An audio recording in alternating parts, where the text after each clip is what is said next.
A pleasant day to you. My name is Steve and I will be discussing the contents of today's lesson.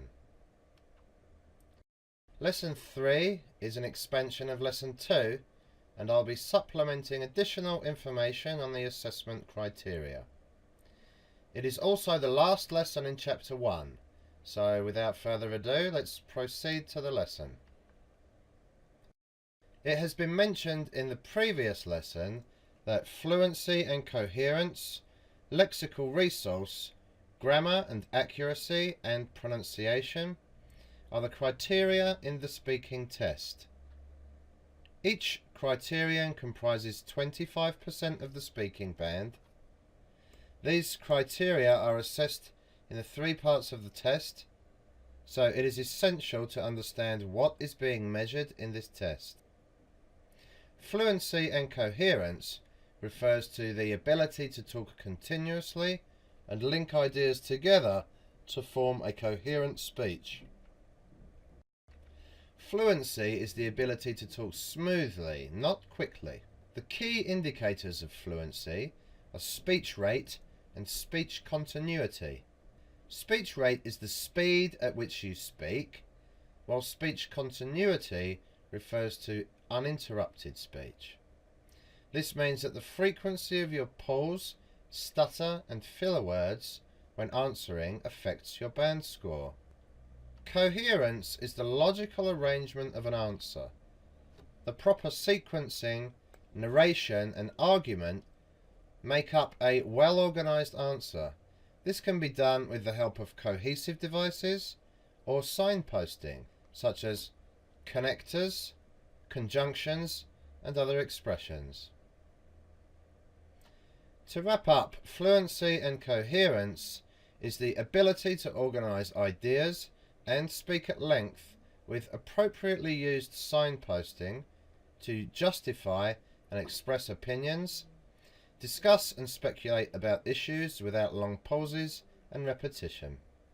Lexical resource not only refers to the range of your vocabulary, but also the precision in which they are used or expressed. The key indicators of this criterion are the variety of words, idioms and expressions used and how they are appropriately used in context without hesitation.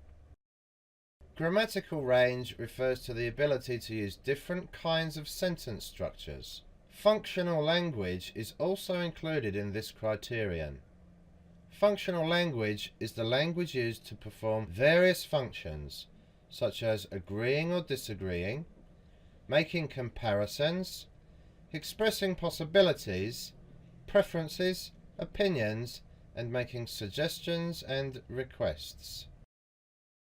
The focus of pronunciation is the intelligibility of speech and not the accent.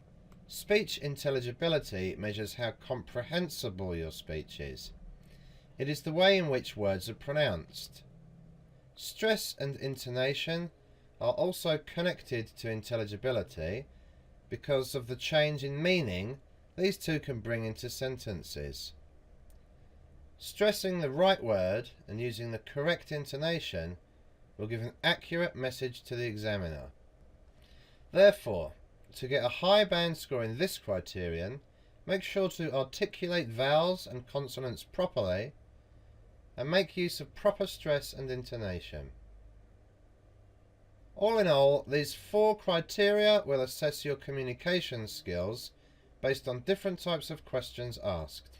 Lexical resource and grammar affect fluency and pronunciation affects your speech intelligibility.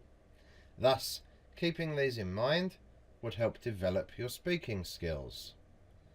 On that note, we end our lesson here. Congratulations for completing the first chapter of our Ielts lessons.